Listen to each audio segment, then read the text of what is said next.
Oke, bismillahirrahmanirrahim. Assalamualaikum warahmatullahi wabarakatuh. Waalaikumsalam warahmatullahi wabarakatuh. Waalaikumsalam warahmatullahi wabarakatuh. Baik, alhamdulillah, alhamdulillahirabbil alamin. Pada kesempatan siang ya atau pagi menjelang siang ini kita bisa berjumpa kembali di mata kuliah dasar-dasar perlindungan tanaman. Dan hari ini kita masuk di pertemuan yang ketiga ya. Dan kita melakukan perkuliahan secara daring. Ini juga salah satu metode perkuliahan. Jadi ada 20 ataupun 30% kita melakukan kuliah secara daring atau online ya. Jadi kita manfaatkan juga ini. Kebetulan saya juga sementara tidak ada di Majene, jadi kita gunakan kesempatan ini ya. Baik, di pertemuan yang lalu kita sudah membahas ya terkait dengan pengenalan OPT ya. Sebelum kita lanjut, ada yang bisa mereview dari materi sebelumnya? Saya persilakan.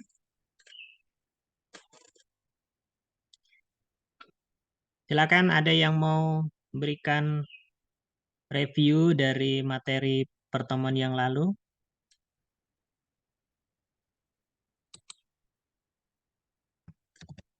Ayo, silakan.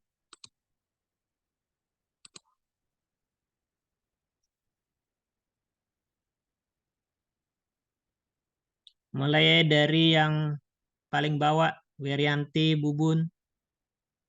Silakan.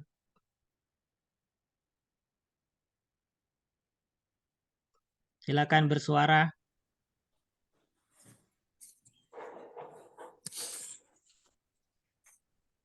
Dibuka untuk ini suaranya. Werianti, silakan.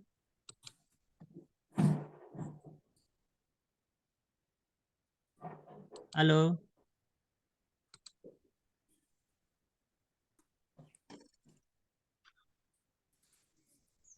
Ya, Pak. Ya, silakan.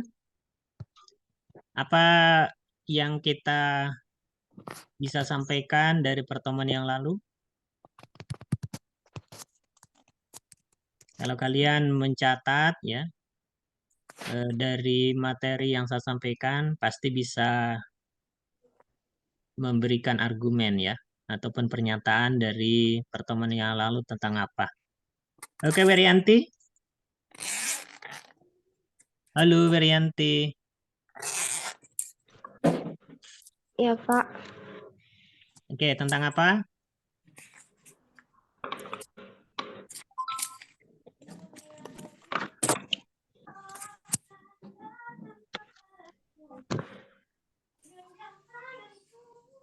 Ada enggak catatannya?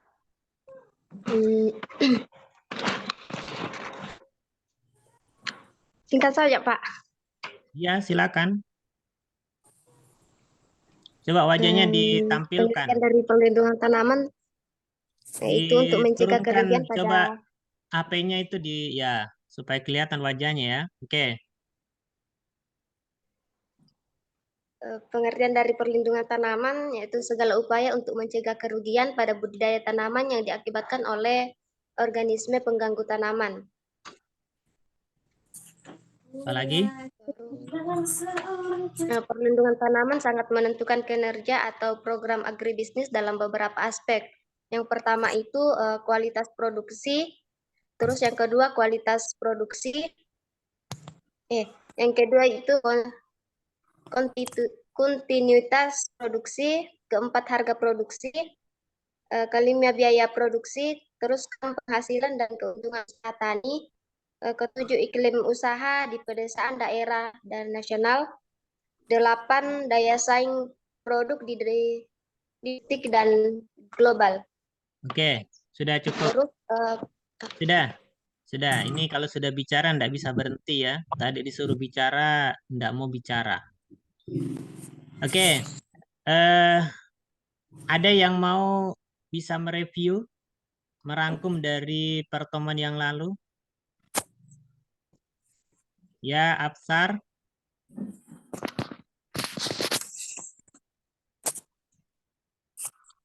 Oke, silakan.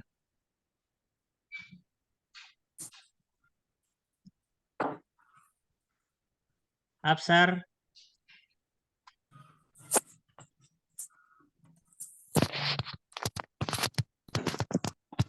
Gimana? Absar?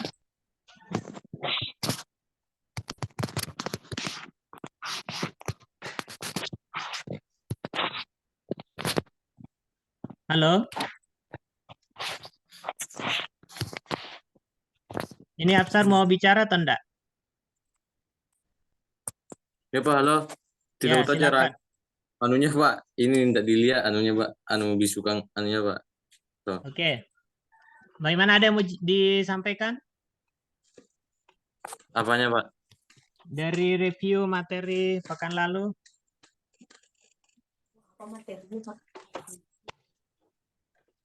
Yang anu Pak. Ya mengenai anu Pak. Apa? Dasar perlindungan. Tentang OPT. Apa itu OPT? Apa OPT lagi? Anu Pak. Organisme pengganggu tanaman Pak. Oke, apa saja komponennya?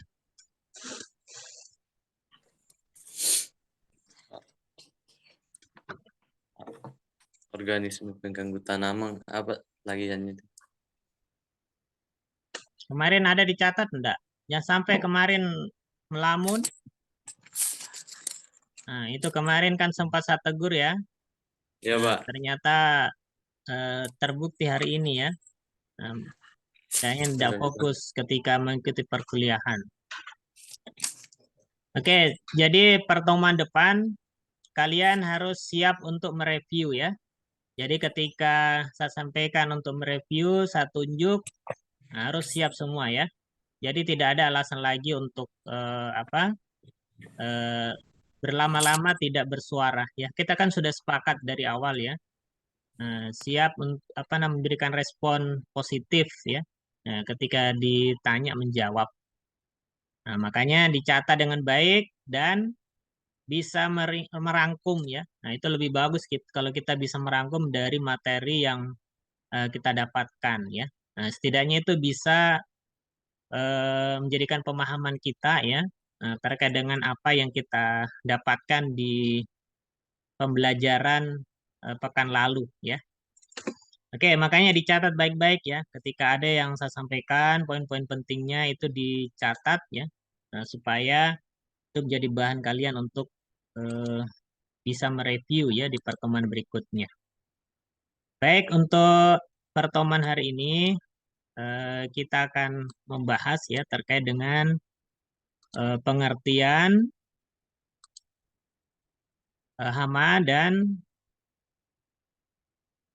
pengelompokan hewan hama. Oke, sebelum dilanjut, ini sudah saya upload tadi di grup ya, terkait dengan aturan untuk pembelajaran kita ya. Nah, saya harapkan ini bisa diperhatikan juga ya, supaya pembelajaran kita itu bisa maksimal, bisa sesuai dengan apa yang kita targetkan ya dari pembelajaran ini. Oke, saya rasa ini juga sudah sering saya sampaikan ya ketika kita kuliah secara online. Oke, baik. Kita lanjut. Ini komponen OPT ya. Nah, ini ada hama, penyakit, dan gulma. Nah, hama itu merupakan binatang yang merusak tanaman sehingga mengakibatkan kerugian secara ekonomi. Ya, ini secara umum saja penjelasannya ya. Kemudian penyakit atau biasa disebut dengan patogen ya. Kalau patogen itu organisme yang menyebabkan penyakit. Nah, di sini dijelaskan sebagai jasad renik ya atau mikroorganisme yang dapat menyebabkan penyakit pada tanaman. Nah, jadi kalau penyakit ataupun patogen itu lebih kecil ya, dia dikategorikan sebagai mikro ya, mikroorganisme. Sedangkan kalau hama itu yang sifatnya makro ya atau besar. Kemudian yang ketiga ada gulma ataupun tumbuhan pengganggu. Jadi kita harus pahami ya bahwa antara tumbuhan dengan tanaman itu berbeda. Nah, jadi kalau tanaman itu memang sengaja ditanam oleh manusia, diusahakan dan dibudidayakan, dirawat ya. Sedangkan kalau tumbuhan itu tumbuh dengan sendirinya ya. Nah, dan biasanya ketika di sini mengganggu terhadap tanaman yang dibudidayakan, maka disebut sebagai tumbuhan pengganggu atau gulma. Kenapa bisa mengganggu? Karena adanya kompetisi ya atau persaingan dengan tanaman pokok ya atau tanaman yang dibudidayakan. Persaingannya itu berupa apa? Yaitu bagaimana mendapatkan unsur hara, kemudian sinar matahari, dan tempat hidup. Nah, ini komponen dari OPT. Dan inilah yang nanti akan kita bahas secara lebih spesifik ya. Dan untuk bagian saya khusus terkait dengan hama. Oke, jadi istilah hama ini itu lebih merujuk pada binatang penyebab kerusakan tanaman. Nah, jadi selama binatang tersebut mendatangkan kerugian maka disebut sebagai hama ya. Dan umumnya dia bersifat herbivora ya, pemakan tumbuhan.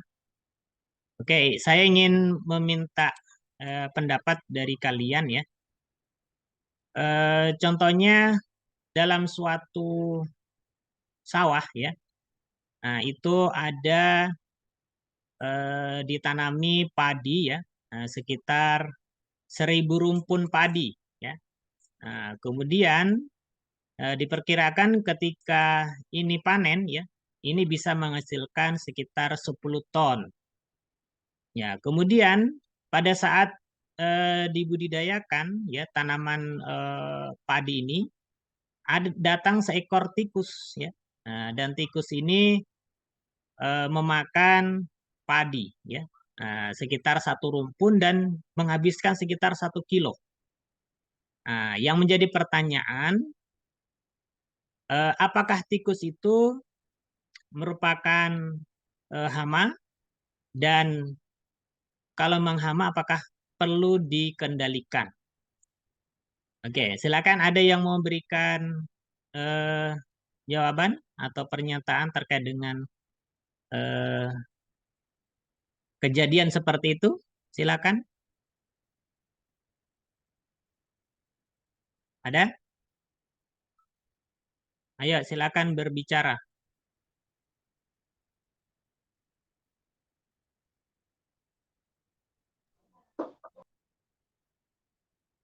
Oke, silakan siapa Sahrul? Ya, bicara Sahrul. Termasuk hama atau bukan tikus tadi?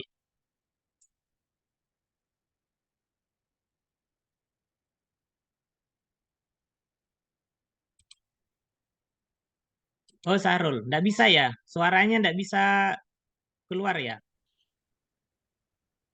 Oh iya Pak, Ya. baru Oke, termasuk hama atau bukan tikus tadi? hama. Hama. Jadi kalau hama berarti perlu dikendalikan ya? Iya Pak. Oke. Kenapa dikatakan hama? Karena tikus itu bisa menyebabkan juga kerusakan pada padi, Pak. Bisa menyebabkan ya kerusakan pada padi. Ya, menyebabkan kerusakan pada padi ya. Oke, ada pendapat yang lain?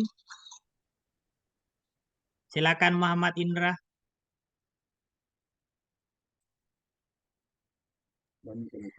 Ya saya rasa sama sih Pak menurut saya. Aduh. Jadi termasuk hama ya? Iya Pak. Tidak mungkin. Oke. Berarti hama. Ada yang pendapat ini bukan termasuk hama? Atau begini, ada kejadian ya. Terkait dengan tikus, ada beberapa daerah ya. Itu dijadikan sebagai makanan ekstrim ya. Kalau mungkin pernah nonton makanan ekstrim ya di daerah Maluku ataupun Ambon ya, atau mungkin Ternate ya. Nah, itu kan tikus itu dijadikan sebagai makanan ekstrim, ya. Nah, itu termasuk hama atau bukan? Nah, atau lebih sederhana lagi, ya. Ada babi, ya. Nah, ada di daerah tertentu, ternyata babi itu dijadikan sebagai salah satu sumber makanan, ya, sebagai penghasil protein, ya. Nah, itu termasuk hama atau bukan? Ya, kemudian sapi atau ayam. Ya, sapi itu termasuk hama atau bukan? Bagaimana kalau sapi?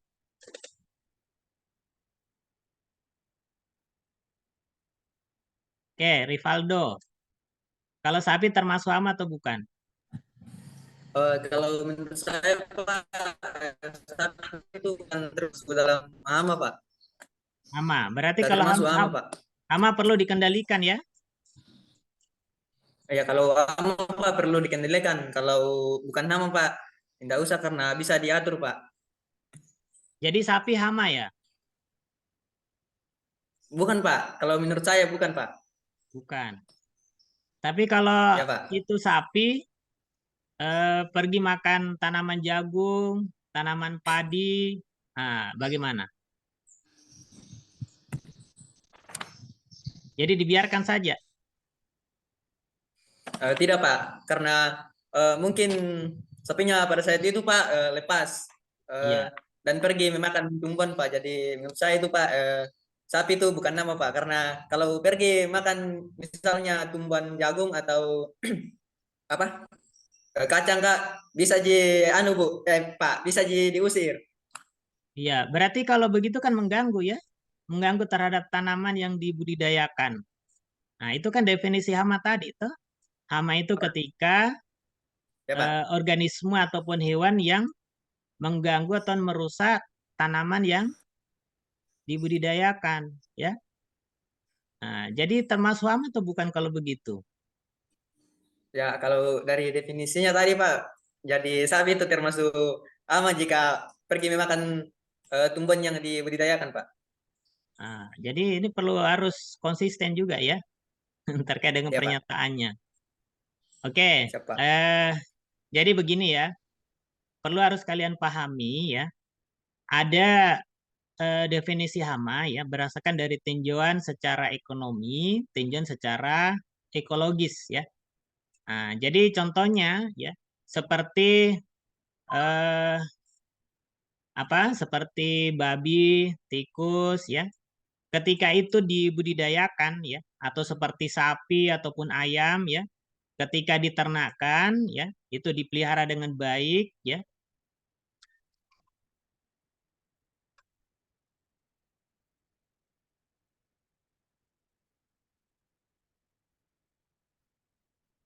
Bapak, ada yang mendengar suaranya Bapak orang? Oke, bisa terdengar? Tidak tadi Pak. Kurang jelas Iya tadi Pak, Pak. bisa nih Pak. Baru bisa. Terkait dengan sapi, babi, dan ayam tadi, ya, ketika ini mengganggu, ya, mengganggu terhadap tanaman yang dibudidayakan, ya, maka itu bisa dikategorikan sebagai hama, ya. Tapi ketika ini ada standarnya nanti, ya. Jadi ada standarnya apakah ini dikategorikan hama atau bukan, ya. Jadi kalau berdasarkan tadi yang dibudidayakan ataupun apa yang dipelihara, ya, seperti ada di daerah Ternate sana, ya, tikus atau mungkin babi di daerah tertentu yang itu dijadikan sebagai sumber protein, ya, itu dipelihara dengan baik, maka itu bukan sebagai hama, tapi sebagai sumber protein, sebagai pangan, ya. Sama juga pada sapi ataupun ayam, ya. Jadi ketika dibudidayakan, ya, dipelihara dengan baik, diternakkan, nah itu sebagai sumber pangan, ya.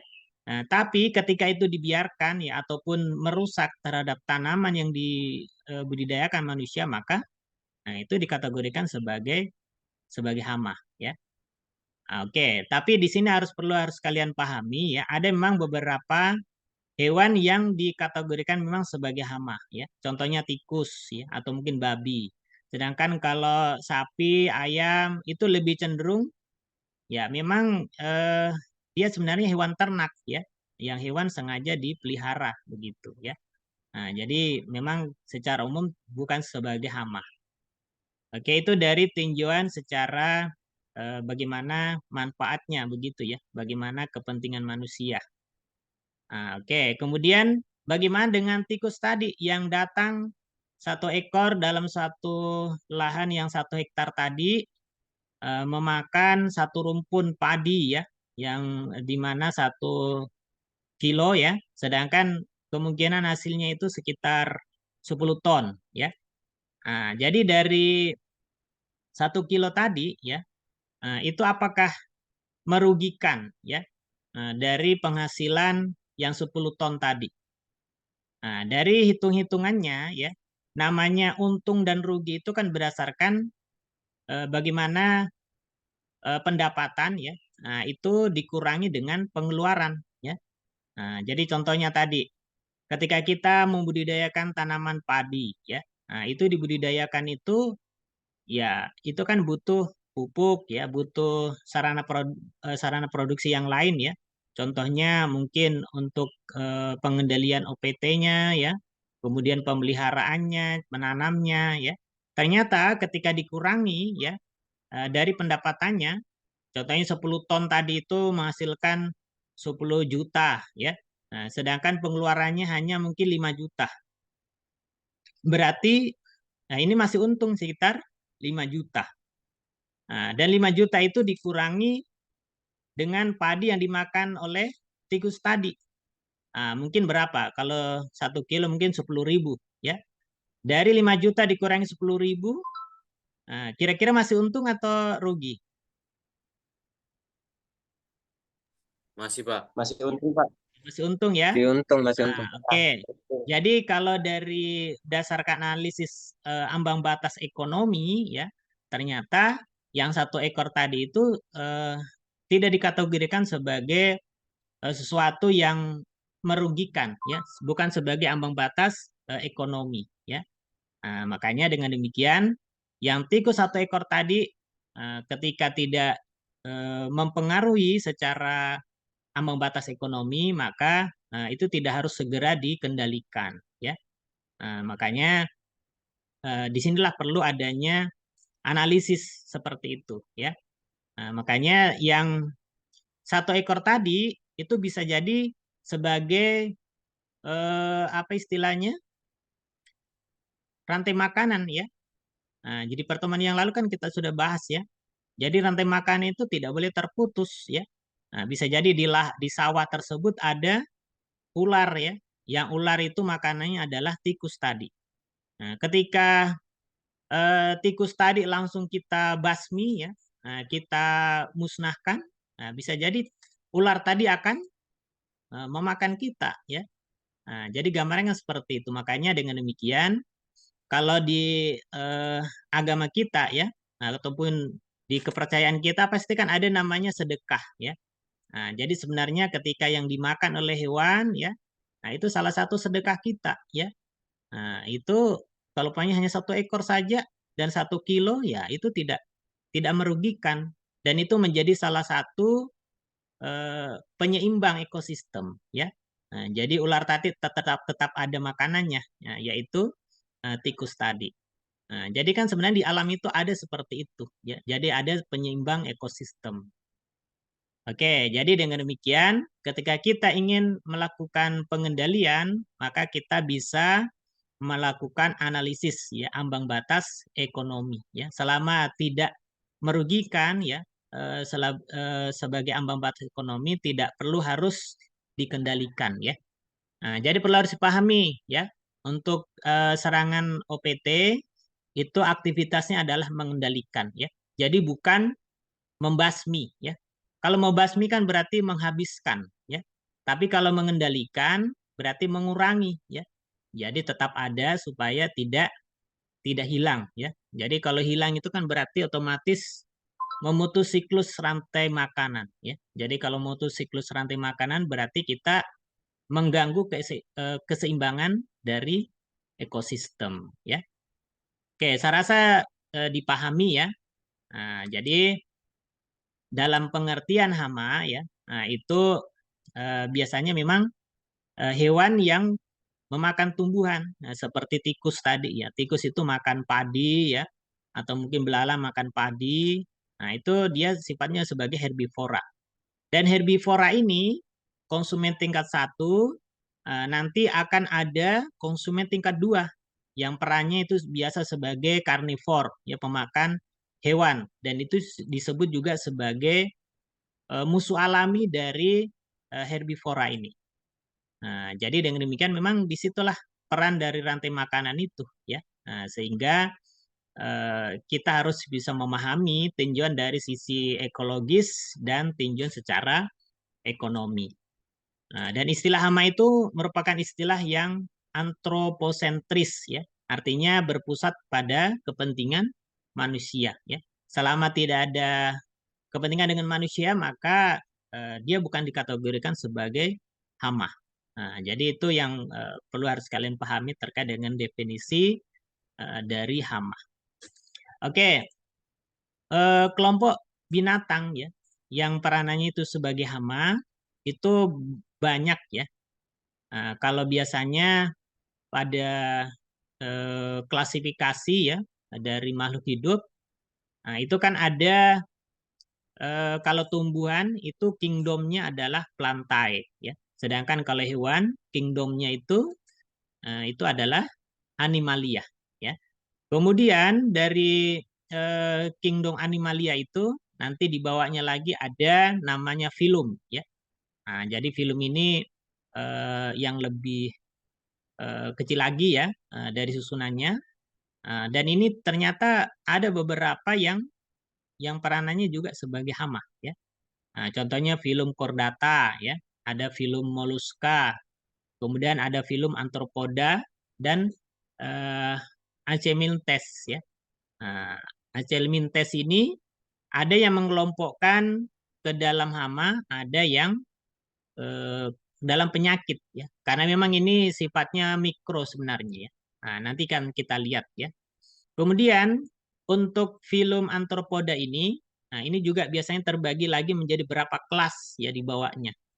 Nah, ini ada berapa kelas dan di bawahnya kelas itu nanti ada namanya ordo dan ada di bawahnya lagi juga namanya spesies. Nah, spesies itulah nanti yang menjadi nama dari organisme tersebut. Nah, ini gambaran secara umumnya ya. Oke, ini berapa kelompok binatang yang dikategorikan sebagai hama ya. Nah, contohnya yang pertama filum arthropoda ya. Nah, ini filum dari arthropoda itu kelasnya insekta yaitu serangga, ada kelas acarina itu tungau, ada kelas Crustaceae itu kepiting ya. Kemudian ada juga filum chordata itu dari kelas mamalia, ini contohnya. Kemudian Aves, nah, ini yang filum nematoda tadi, Achelminthes tadi ya. Nah, itu dari kelompok nematoda. Kemudian ada kelompok mollusca. Nah, ini dari kelas gastropoda ya. Nah, itu dari hewan ataupun binatang yang bertubuh lunak ya. Oke, ini secara garis besarnya. Nah, ini arthropoda ya, ada kelas Arachnida ya. Nah, ini dari contoh hewan tungau ya.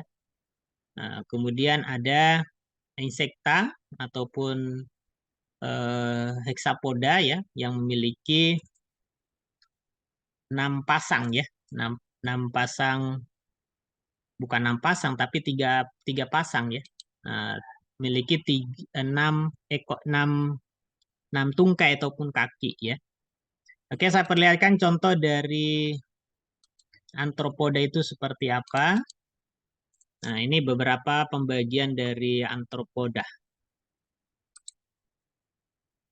Nah, ini hampir 90% dari jenis hewan yang diketahui ya, ternyata sebagian besarnya itu adalah kelompok arthropoda ya. Nah, artinya hewan yang beruas-ruas ya. Nah, jadi kakinya beruas-ruas ataupun kakinya yang atau tungkainya itu beruas-ruas. Nah, ini ada beberapa contoh ya. Nah, ini ada kelas Insecta, Crustaceae, Arachnida, dan Myriapoda. Nah, ini ciri umum dari Arthropoda ya. Nanti silakan kalian baca saja ya. Ya, untuk kelas insekta ya. Nah, ini beberapa contohnya ya. Yang dimana hexapoda itu artinya hexa itu 6 ya, dan podos itu kaki, berarti memiliki 6 kaki ya. Dan berarti ada 3 pasang ya, atau 6 kaki ya. Dan diperkirakan ini jumlahnya sekitar 70.000 jenis. Nah, dan ini berada di bagian biosfer ya, kecuali di laut. Ya, ini beberapa contoh dari insekta ya. Nah, ini bagaimana tipe mulutnya, kemudian kakinya atau tungkainya ya. Ini masing-masing memiliki ciri khas ya, ciri tersendiri ya. Oke, kemudian berdasarkan klasifikasinya ya. Nah, itu juga ada dibedakan berdasarkan metamorfosisnya ya. Ada yang metamorfosis tidak sempurna, hemimetabola, dan holometabola ya. Nah, jadi kalau hemi itu berarti tidak sempurna, sedangkan holometabola itu metamorfosis yang sempurna. Nah, contohnya sini Orthoptera. Nah, Ordo Orthoptera itu contohnya adalah belalang ya. Nah, jadi kalau belalang itu termasuk metamorfosis tidak sempurna ya. Ada yang tahu apa metamorfosisnya bagaimana? Belalang, kemudian apa? Kepompong, bukan itu Pak. Masa belalang berkepompong? Bukan, maksudnya bukan dari kepompong dulu Pak. Coba belalang. Apa itu? Kalau belalang namanya. Ini Itu kalau yang belalang ya, namanya ninfa ya. Nah, jadi belalang itu bertelur, kemudian menjadi ninfa ya. Nah, jadi ninfa itu serangga pradewasa ya. Nah, dan ini hampir sama dengan yang dewasanya, itu imagonya. Nah, ini metamorfosis tidak sempurna ya. Sama juga pada rayap ya. Nah, ordo dari Isoptera ya. Nah, jadi ini laron ya. Nah, itu dia bertelur ya. Kemudian setelah telur menjadi nimfa ya. Sama juga pada belalang. Nah, sama juga rayap ya. Nah, ini apa namanya, undur-undur. Tahu undur-undur? Kalau orang di kampung itu biasanya ada di tanah ya. Tahu Pak? Tanah itu seperti ada sumur ya. Ya, itu ada sumur, kemudian biasanya kalau saya dulu saya pancing itu ya. Nah, nanti kalau ada dapat satu, nah itu nanti akan keluar itu. Nah, dia akan baku capit itu ya. Nah, ini salah satu Neuroptera ya. Oke, kemudian ini Ordo Lepidoptera itu termasuk metamorfosis holometabola, ya, metamorfosis sempurna ya. Nah, ini berapa ciri-cirinya ya. Nah, ini contoh dari metamorfosisnya tadi ya. Nah, ini baru ada kepompongnya ya. Nah, ada apa tadi, dari telur, kemudian pupa atau kepompong, larva dulu ya, larva, pupa, kemudian menjadi ini ya, dari telur, larva, ke pupa ya, kepompong, kemudian menjadi imago. Nah, itu ya. Sama juga pada nyamuk ya, ataupun lalat ya, Diptera. Nah, itu sama dengan metamorfosis sempurna. Ya, ini ada beberapa kerugian juga dari serangga ya, atau insekta. Kemudian ada Crustaceae ya. Ini kelompok dari hewan yang memiliki cangkang ya. Nah, ini dari Arthropoda juga. Nah, ini contohnya. Ya, kemudian ada kelompok dari semacam tungo juga ya. Nah, ini ada kutu ya. Nah, ini kutu juga termasuk serangga ya. Bukan serangga ya, apa tadi namanya? Isopoda ya. Crustaceae ya. Nah, ini dari kelompok kepiting ya, udang, lobster. Kemudian Arachnida. Nah, ini kelompok dari kalajengking, laba-laba ya. Antara laba-laba dengan serangga sama atau beda? Beda, Pak. Apa yang membedakan? Mungkin di segi metamorfosisnya, Pak. Apa metamorfosisnya ini?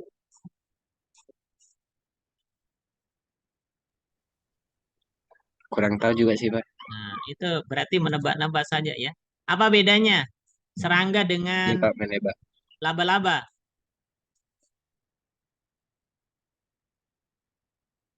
Nah, coba diperhatikan. Kalau laba-laba berapa kakinya? Ada? 8. 8, Ada Pak. 8 ya. Ada 4 pasang. Nah, sedangkan serangga itu 3 pasang ya. Jadi 6. Nah, jadi itu yang bedakan. Jadi kalau laba-laba itu ada 8, sedangkan serangga itu ada 6. Nah, itu yang bedakan ya. Dan biasanya laba-laba ataupun kelompok Arachnida ini peranannya sebagai parasitoid ya, ataupun sebagai predator ya. Nah, sebagai predator ya, pemangsa ya. Nah, jadi ini biasa bukan sebagai hama ya. Nah, sebagai pemangsa ya. Ini beberapa contohnya ya. Kemudian ada Myriapoda. Nah, ini contohnya adalah lipan ya. Nah, ini lipan atau apa namanya? Lipan ya.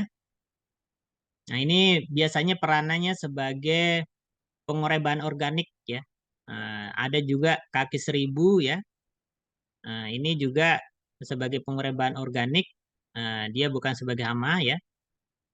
Kenapa dikatakan kaki seribu ya? Ya, karena memiliki banyak kaki ya. Kakinya banyak ya. Nah, jadi pusing mau hitung daripada pusing menghitung ya disebut saja kaki seribu ya. Nah, ini kelas Diploda. Oke, itu terkait dengan Arthropoda ya. Nah, jadi sebagai gambaran saja ya. Jadi Arthropoda itu banyak jenisnya, tapi yang paling banyak itu dari kelas insekta. Oke, ini beberapa contoh hewan yang peranannya sebagai hama ya. Contohnya adalah wereng hijau ya. Wereng hijau ini sebagai vektor pembawa penyakit tungro ya, virus tungro. Jadi ini gejala serangannya ya. Ini sama halnya seperti nyamuk ya. Jadi kan kita sering mendengar DBD ya. Apa itu DBD? Penyakit DBD? Demam berdarah, Pak. Ya, Demam berdarah. demam berdarah. Itu penyakit demam berdarah disebabkan karena apa? Nyamuk. Nyamuk. Nyamuk apa? Aedes. Nyamuk Aedes. Nyamuk Aedes aegypti. Itu bukan penyebabnya ya. Coba dibaca baik-baik. DBD, demam berdarah. D-nya apa? D itu dengue ya. Dengue itu virusnya ya. Jadi sebenarnya nyamuk itu bukan penyebabnya ya. Yang menyebabkan demam berdarah itu adalah virus dengue ya. Sedangkan nyamuk itu sebagai vektornya saja, sebagai pembawa ya. Nah, jadi sama juga pada virus ini ya, apa namanya wereng hijau ini. Wereng hijau itu sebagai vektornya saja, sebagai pembawa. Nah, jadi gambarnya seperti itu ya. Yang menyebabkan kerusakan ini sebenarnya adalah virus tungro ya. Oke, selanjutnya ini juga salah satu jenis serangga ya, penyebab hama, palang sangit atau Leptokurosa acuta, yang bahasa daerahnya itu disebut apa? Anango ya. Apakah anango atau apa? Alango, apakah namanya? Pak, Anango. Kanango. Anango ya.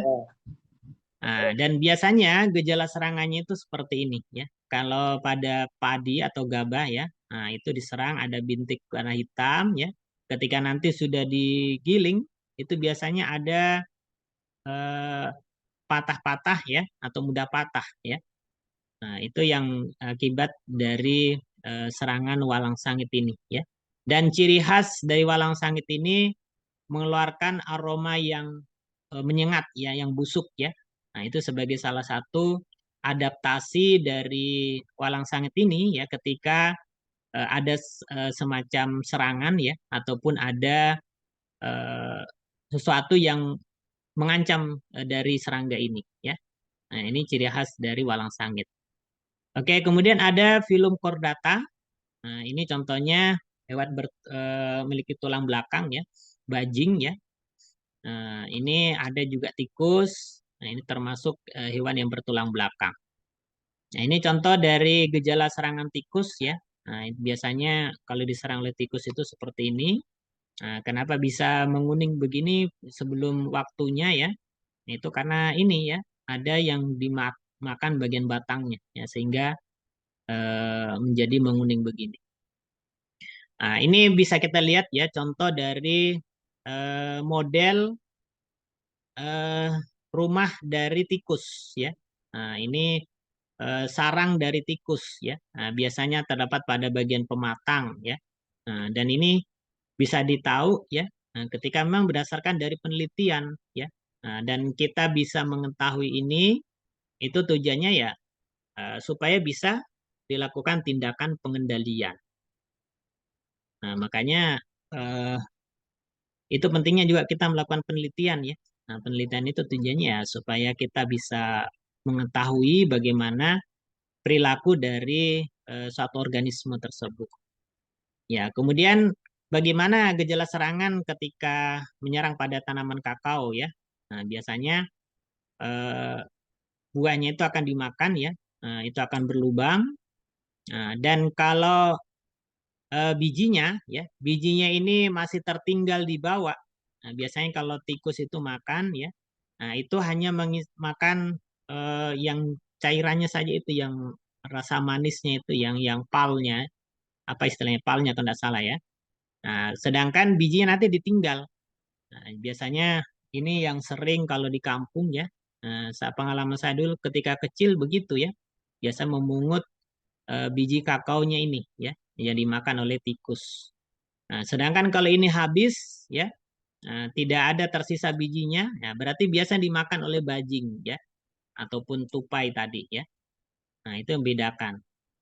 Nah, makanya kalau biasanya banyak tikus, nah biasanya di sini tuh terlalu banyak rimbun ya ataupun tempat sembunyi dari tikus itu ya. Makanya salah satu pengendaliannya ya itu pengelolaannya itu sanitasi ya, pembersihan lahan. Oke, kemudian ini juga ya, macaca. Nah, kayaknya ini sudah ada yang kenal semua ya. Nah, mungkin ada yang merasa bersaudara dengan ini ya. Nah, ini juga salah satu hama ya yang bisa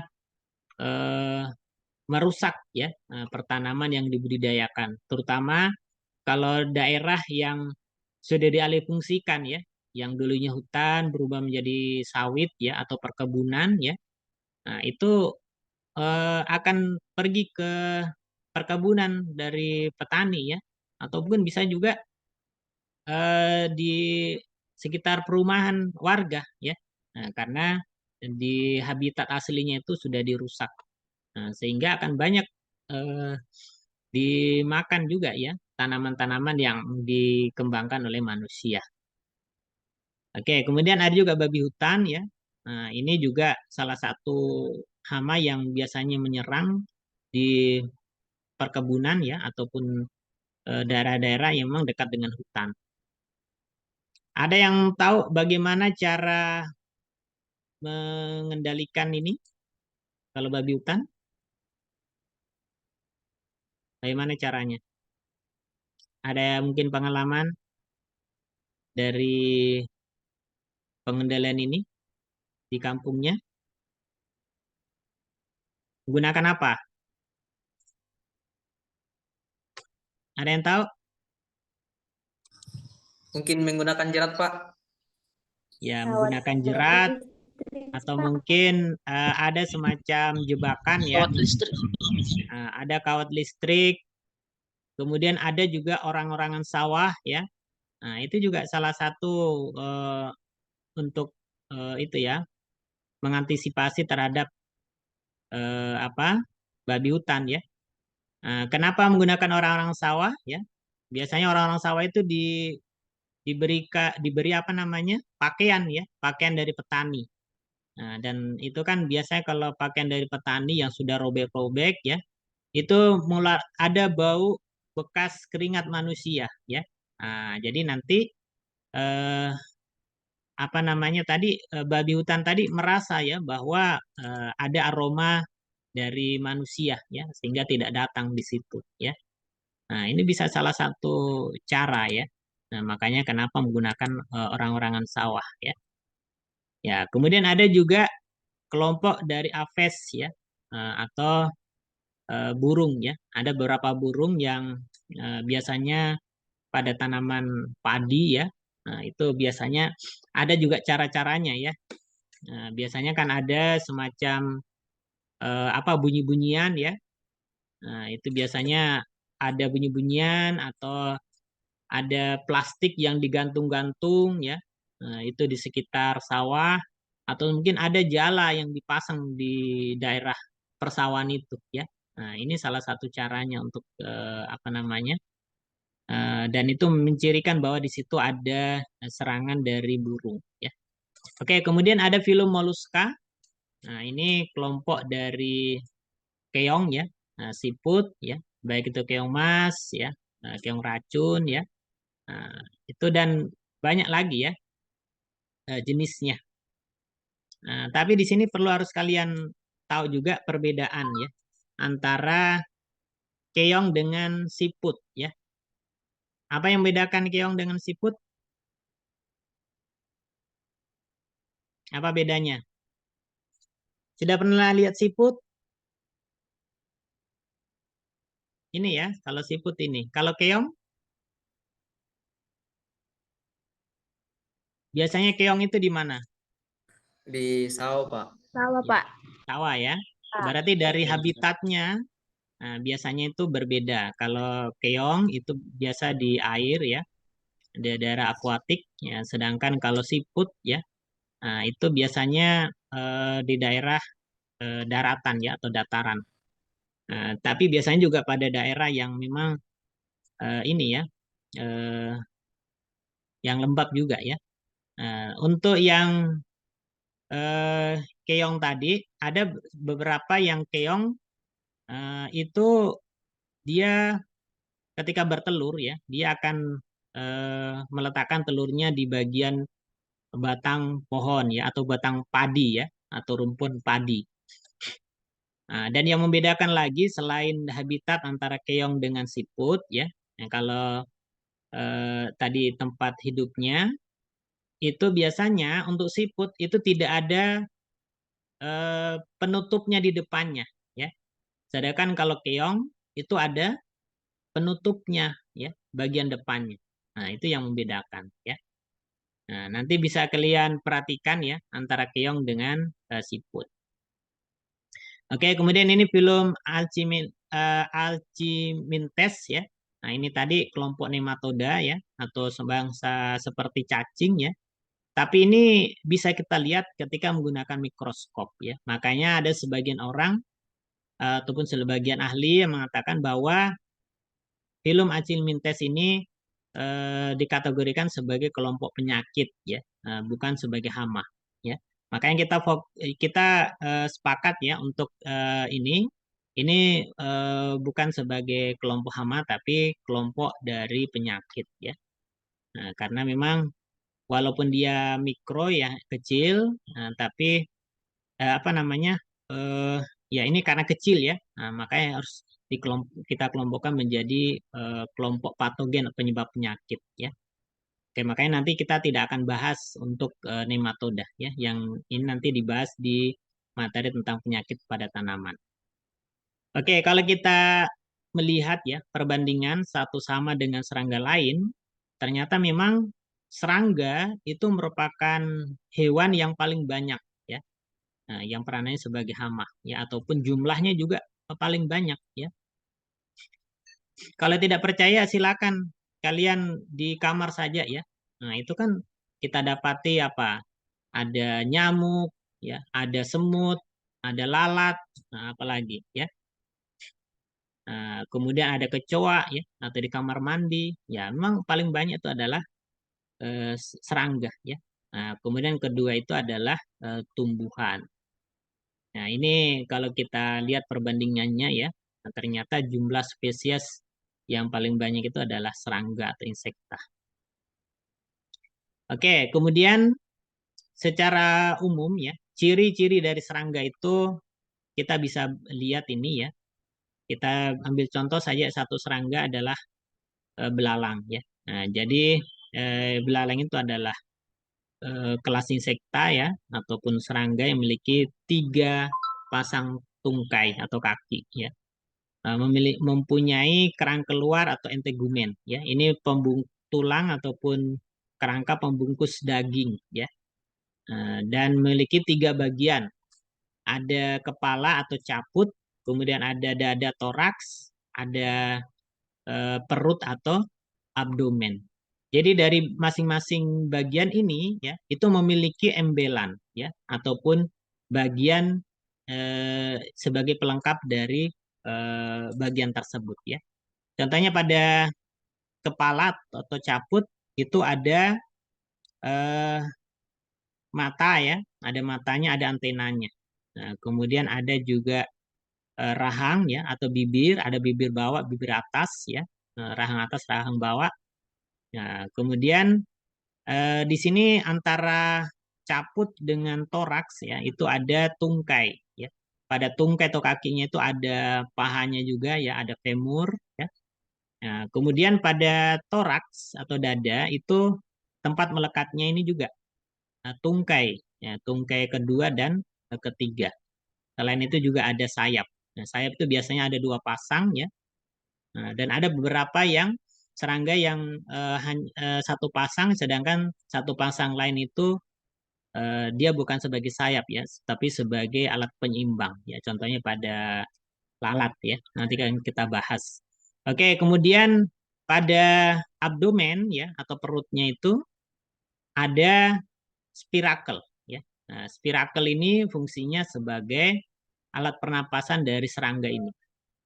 Nah, selain itu di bagian belakangnya ada ovipositor ya, alat kelaminnya, dan sebagai alat pencernaannya ya untuk buang kotoran.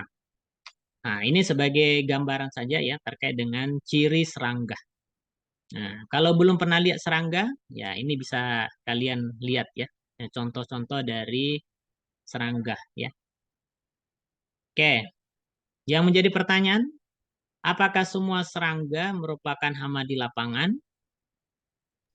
Ya, Tidak, Pak. ternyata kalau kita lihat ya, ternyata serangga itu ada juga yang berguna ya.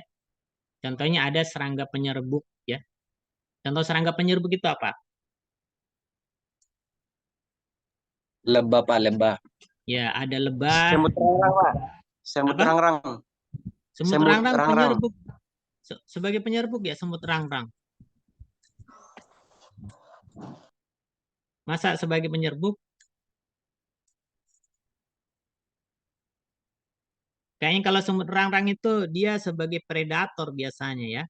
Sebagai pemangsa dia ya. Siapa tahu pernah lihat ya, dia membantu penyerbukan pada tanaman apa? Coba Adis.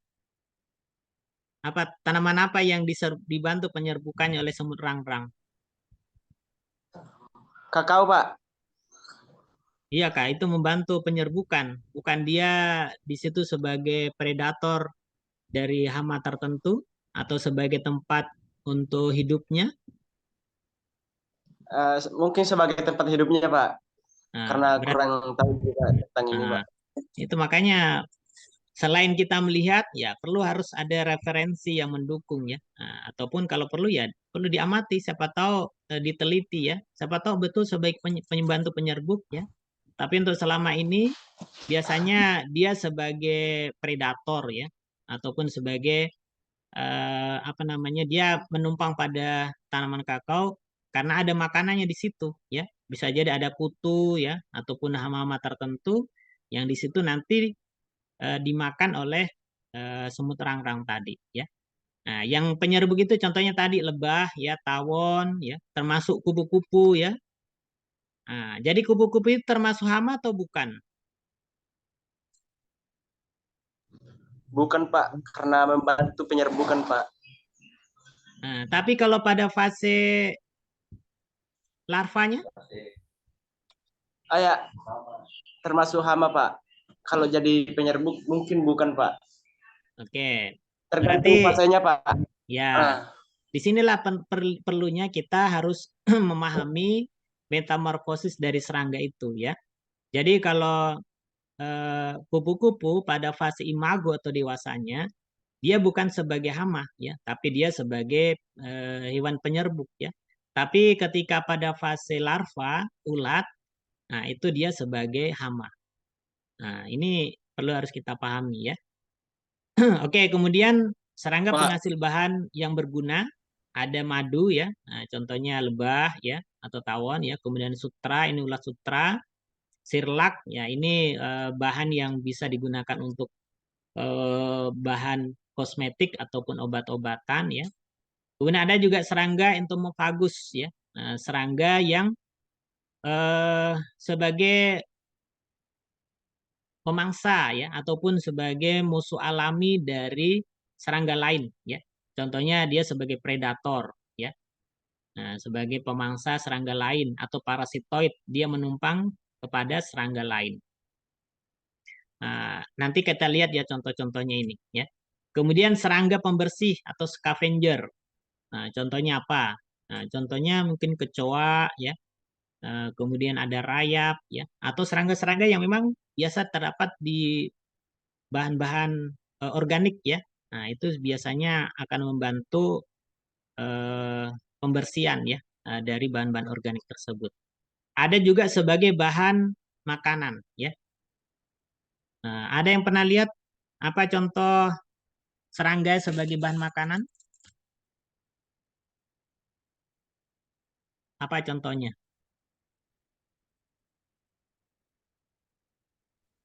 Ulat Pak. Aduh, ulat sagu Pak. Ya, ulat sagu. sagu ya. Ulat sagu itu salah satu makanan favorit juga ya, karena merupakan salah satu sumber protein ya. Ada juga belalang ya. Belalang itu di daerah mana ya? Di Jawa kayaknya ya. Dan itu salah satu hewan yang dihalalkan juga ya. Kalau umat Islam itu halal itu makan belalang itu ya. Selama tidak jijik ya. Kalau tidak percaya coba nanti cari di apa namanya? Di Shopee atau apa? Lazada. Nah, itu makanan belalang ya. Nah, itu ternyata banyak dijual juga ya. Dan Anu masih juga itu banyak Pak, biasa. apa? Kayak semacam, tapi kayak masih dia berbentuk ulat, anu Pak, kayak berbentuk telur itu anunya apa namanya?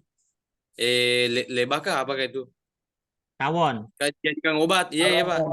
Tawon dia Hmm. apa bahasa dia? Apa dia? Lebah. Ya, itu kan sebagai Kayak pengobatan juga ya. Alat sengat ya Pak. ya. Ya Nah, Pak. itu. Tapi ada memang sebagai makanan ya tadi ya. Nah, ini saya perlihatkan lagi ya. Contoh selain itu juga sebagai bahan bakar juga ada ya. Nah, ini saya perlihatkan contohnya ya.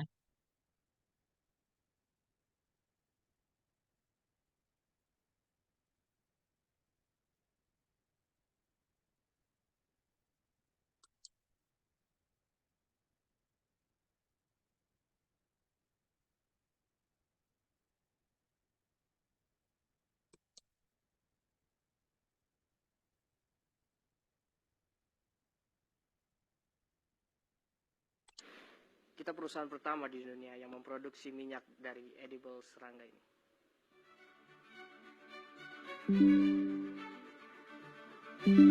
Gimana? Jadi ini pertama kali saya makan ulat Jerman atau ulat apapun. Enak. merasa seperti makan kentang goreng ya, atau crisp yang agak berminyak ya. Nah, mereka ulat goreng.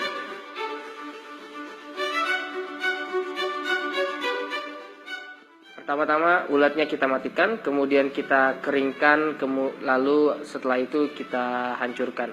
Setelah serangga ini dihancurkan, kita masukkan ke dalam mesin ekstraktor, di mana kita dapatkan minyak mentah dan kemudian kita murnikan melalui beberapa proses lagi.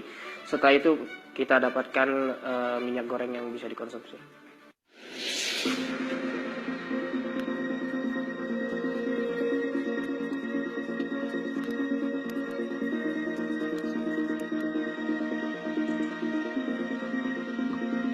Harapannya untuk 10 tahun ke depan kita bisa melihat semakin banyak produk di pasaran menggunakan insect oil sebagai bahan bakunya. Mudah-mudahan kita bisa menyelamatkan hutan di Indonesia dengan produk inovasi ini.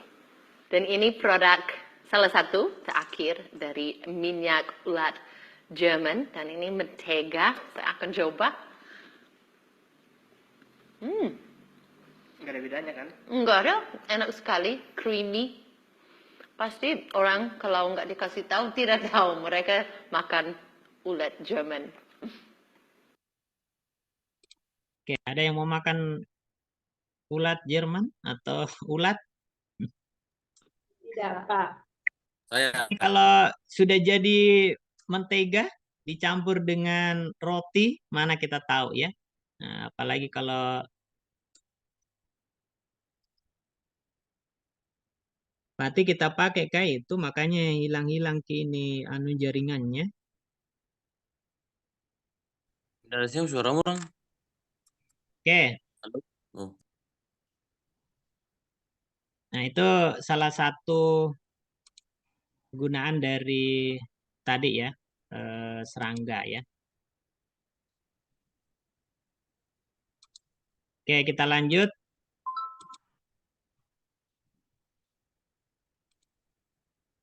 Moga bertanya, Pak. Oke, sebentar ya, saya selesaikan dulu. Dicatat saya dulu ya, atau ditahan dulu ya. Oke, ada serangga sebagai bahan penelitian ya. Nah, ini wajar kalau bahan penelitian banyak ya.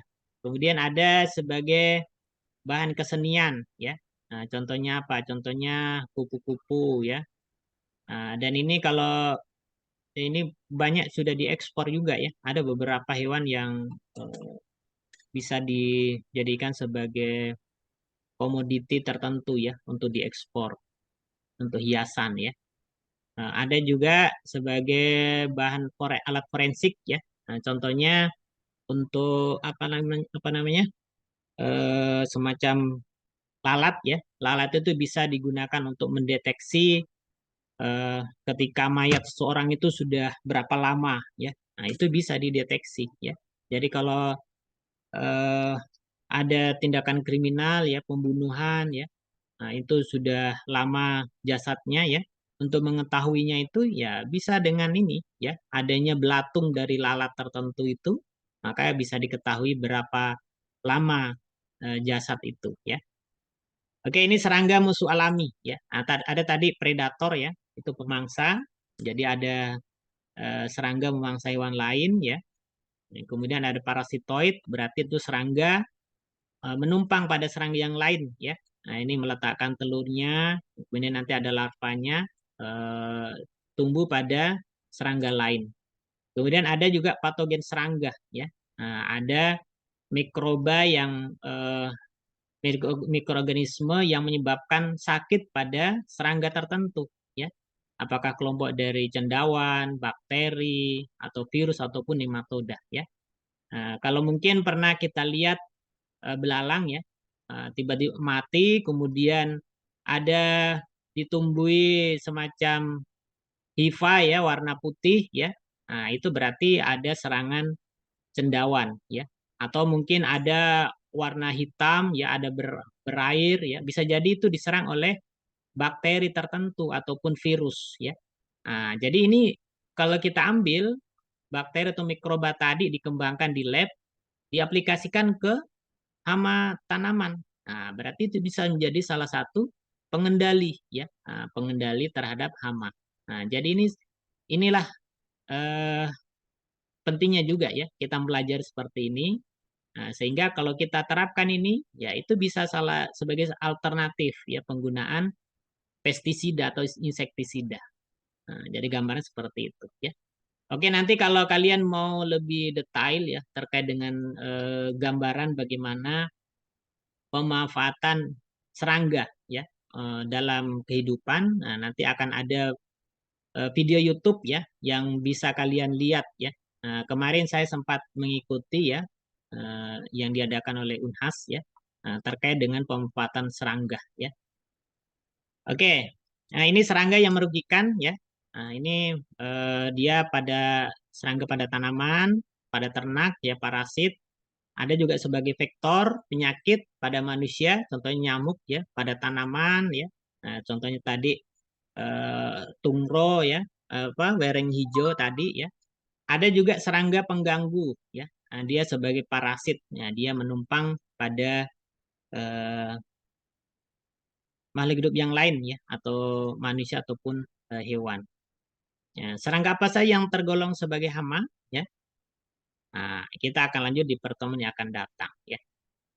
Oke, jadi itu sebagai materi untuk hari ini.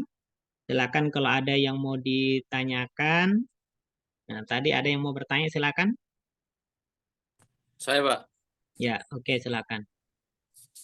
Ini satu, Pak, itu maksudnya itu ulat, Pak, dia termasuk dalam, maksudnya secara umumnya di ulat itu, Pak, apakah dia disebut sebagai pengganggu atau manfaat, Pak?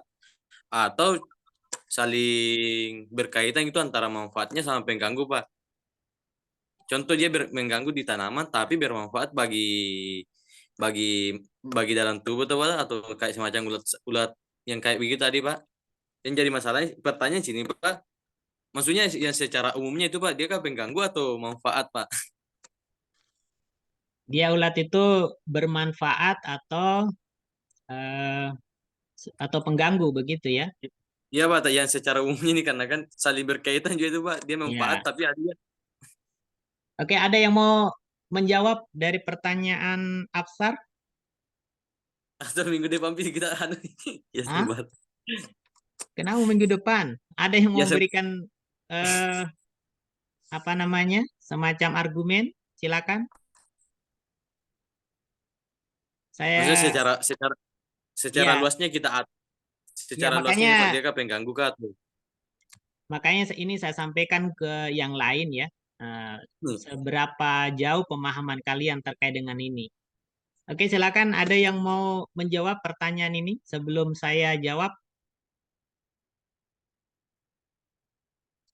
Oke, ada? Zainab? Nur Afika? Oke, silakan. Ya, bagaimana pendapatnya Nur Afika? Apakah semua alat itu menguntungkan atau malah merugikan? Bagaimana? Bagaimana Nur Afika? Kalau menurut saya, Pak, ada yang merugikan, Pak. Ya, ada yang merugikan. Ada yang berarti ada yang menguntungkan ya. Nah, contohnya tadi kan sudah dilihat ya. Nah, ternyata ulat itu ya bisa menguntungkan, apalagi bisa sebagai bahan apa namanya bahan bakar ya, sebagai bahan makanan ya. Nah, yang menjadi pertanyaan apakah ini secara umum ya, ini sebenarnya merugikan atau menguntungkan ya? Ya tergantung ya, tergantung dari ulatnya ya. Ulatnya ulat apa dulu ya? Kalau ulat kelompok dari Ordo Lepidoptera ya, nah, contohnya ulat pada kupu-kupu ya, nah, itu dia merugikan karena dia menyerang tanaman yang dibudidayakan ya. Nah, tapi kalau seperti ulat Jerman tadi ya, kemudian ada ulat sutra. Ya, itu bukan merugikan ya. Nah, karena itu menjadi bahan kalau ulat sutra ya sebagai bahan untuk membuat pakaian ya. Nah, kemudian apa lagi? Ada ulat apa lagi yang lain? Nah, seperti larva dari BSF, ulat tentara, maggot. Pernah lihat maggot? Pernah Pak, Di mana? di YouTube Pak, dijadikan pakan ternak biasanya Pak. Ya, di YouTube ya. Di greenhouse juga ada ya. Nah, makanya sering-sering ke greenhouse ya. Di greenhouse itu Iya, Pak. ada, sudah dikembangkan itu ya. Kalau kalian nanti mengambil mata kuliah budidaya organisme berguna, nah itu nanti ada praktikumnya itu ya.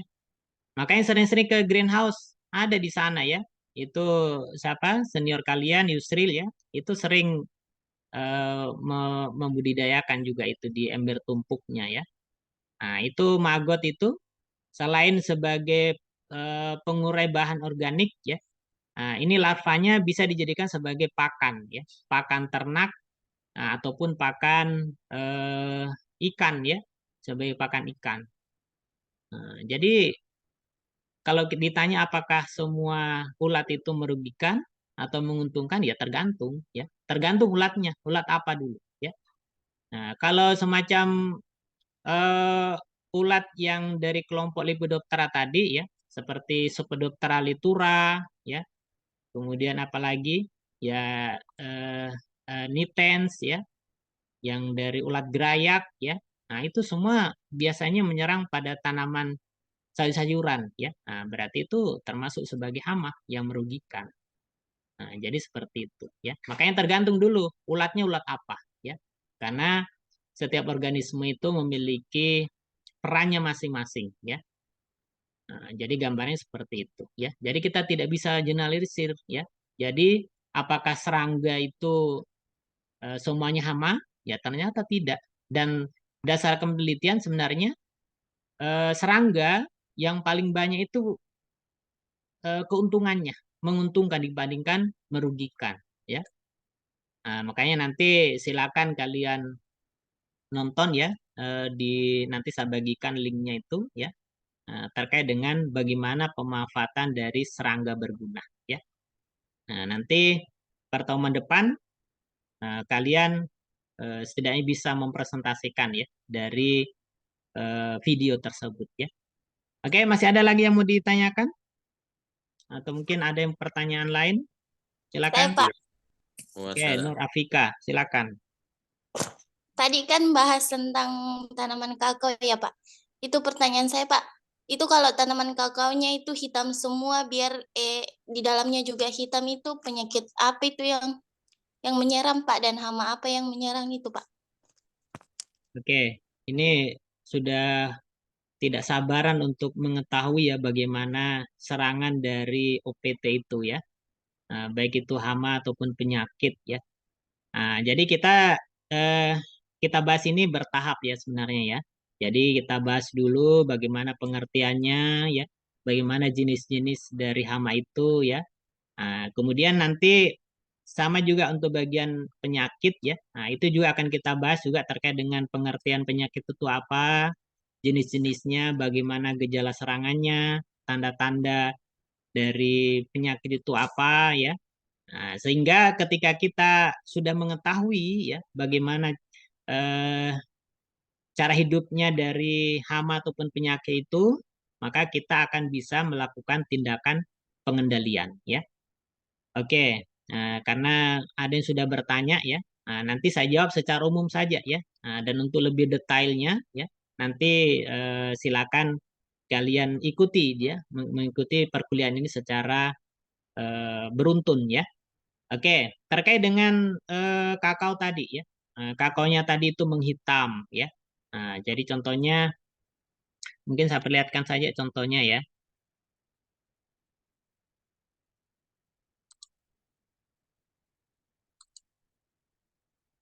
Kakaonya itu menghitam ya. Kemudian apa lagi?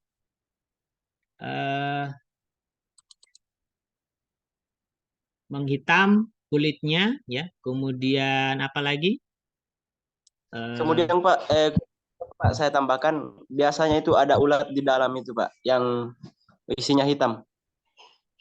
Oke. Jadi tergantung juga kondisinya ya. Biasa ada yang menghitam, ada yang tidak menghitam ya. Biasanya kalau yang menghitam seperti ini ya.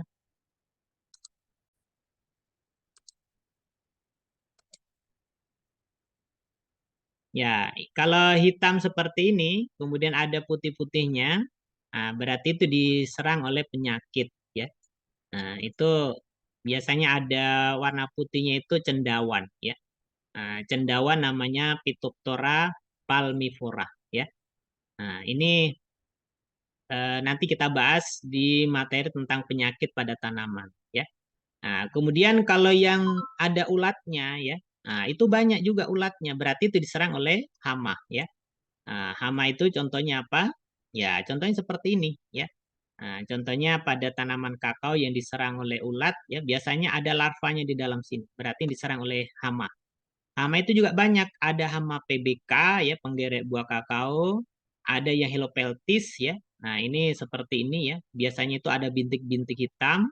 Kemudian belum besar itu dia mengecil kerdil dia ya.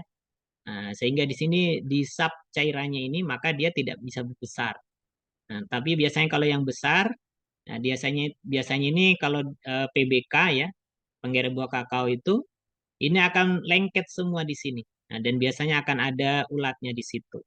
Nah, jadi kalau gejala seperti ini, nah itu biasanya disebabkan oleh hama ya. Nah, sedangkan kalau yang tadi yang menghitam ya, nah itu biasanya ada ditumbuhi cendawan ya warna putih ya, berarti itu disebabkan oleh penyakit ya. Penyakit namanya Phytophthora palmivora. Nah, jadi seperti itu ya. Nah, dan untuk lebih detailnya bagaimana cara pengendaliannya, ya sabar, nanti ada waktunya ya. Jadi kita itu ibaratnya seperti ini tadi ya yang busuk, biasanya kan awalnya seperti ini ya. Nah, jadi ibaratnya kita itu seperti dokter ya. Nah, jadi kalau dokter itu sebelum memberikan resep atau obat ya kepada pasien, nah, itu harus mengetahui dulu, mendiagnosa dulu ya, apa penyebab dari sakitnya itu ya. Jadi tidak langsung tiba-tiba memberi apa obat ya, atau meresepkan obat tertentu atau memberikan semacam saran atau rekomendasi ya. Ya, kita itu bukan dukun ya. Tidak sama kalau dukun ya. Kalau dukun kan bisa sudah tahu ya, sebelum ditanya pasiennya itu bilang ini sakitnya ini ya. Sudah tahu duluan ya. Oke. Masih ada lagi? Saya rasa cukup ya. Masih ada kah? Satu lagi. Sebenarnya masih ada. Saya mengajar ini. Pak. Oke, silakan. Ini pertanyaan saya Pak sangat simpel mungkin, tapi mungkin dari teman-teman juga belum ada yang mengetahui tentang perbedaannya itu Pak, tentang tumbuhan, tanaman dan rumput Pak. Perbedaannya secara teorinya itu bagaimana Pak? Kan kalau tanaman yang ditanam toh Pak yang dijelaskan di minggu yang lalu, sedangkan tumbuhan itu yang tumbuh sendiri. Kalau rumput itu apa Pak? Karena rumput saya lihat itu juga mengganggu tanaman Pak. Nah, itu kira-kira Pak. Ada yang mau berkomentar? Silakan. Nah, Muhammad Indra kayaknya mau berkomentar. Silakan Muhammad Indra.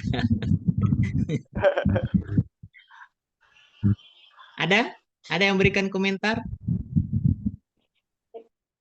Ya, Sally atau Widya, silakan. Yang ceweknya Pak, nggak ada ceweknya Ya. Silakan Sally atau Widya.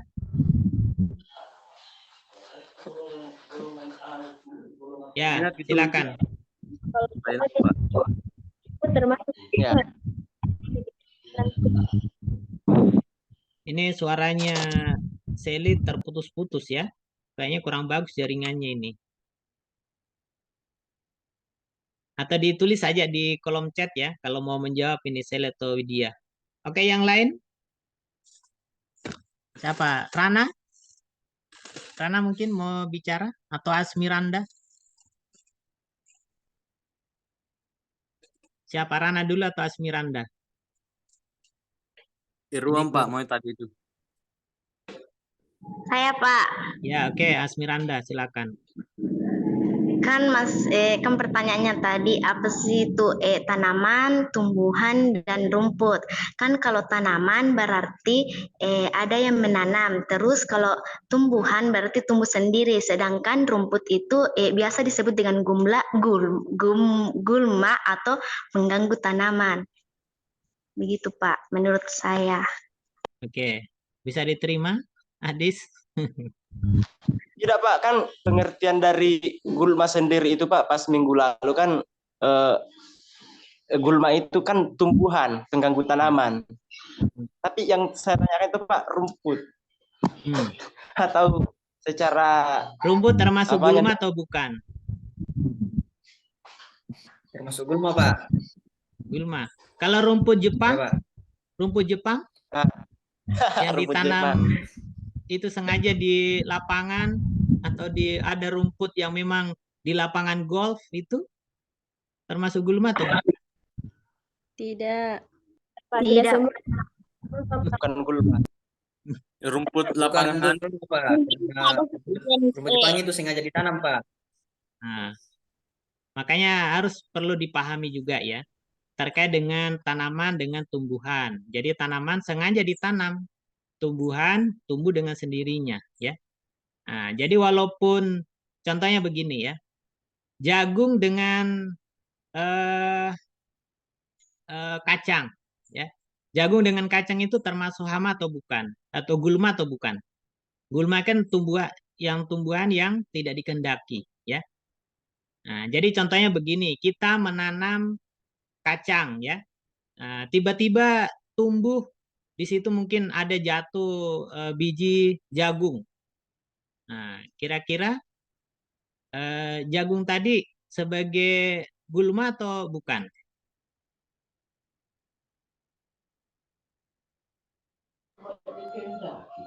Sebagai gulma Pak, karena tidak dikehendaki. Iya. Jadi intinya sebenarnya begini ya, gulma itu ketika memang tidak dikehendaki, tidak sengaja ditanam ya. Jadi sama juga rumput tadi. Rumput itu ada perannya sebagai hama, ada gulma, ada perannya bukan sebagai gulma. Karena ada rumput yang memang sengaja ditanam. Nah, jadi begitu. Jadi rumput itu tidak selamanya dia peranannya sebagai gulma ya. Nah, jadi ada rumput yang sengaja ditanam, contohnya mungkin di lapangan golf atau lapangan sepak bola ya, atau mungkin di taman kita sengaja ditanam.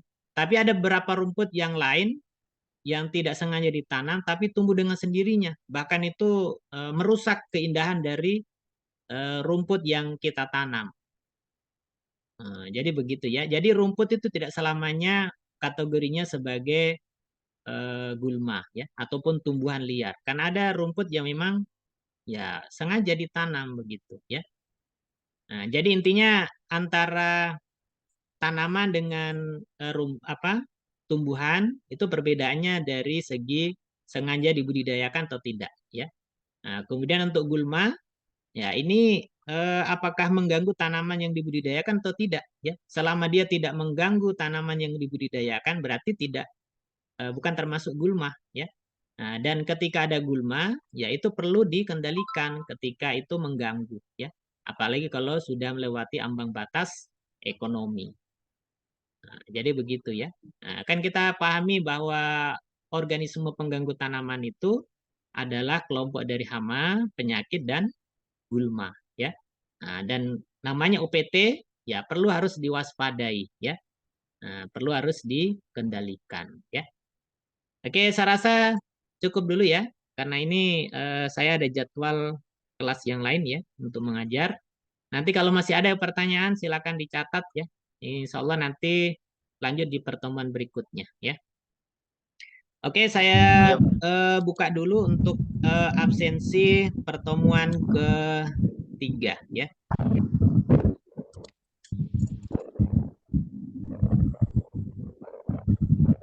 Silakan nanti diisi ya. Pengertian. Yang tidak hadir siapa? Hadir semua ya? Tadi yang tidak hadir satu orang tadi ya. Siapa namanya? Yusmianti Yusmianti. saja. Iya. Nanti diisi juga absen manualnya ya.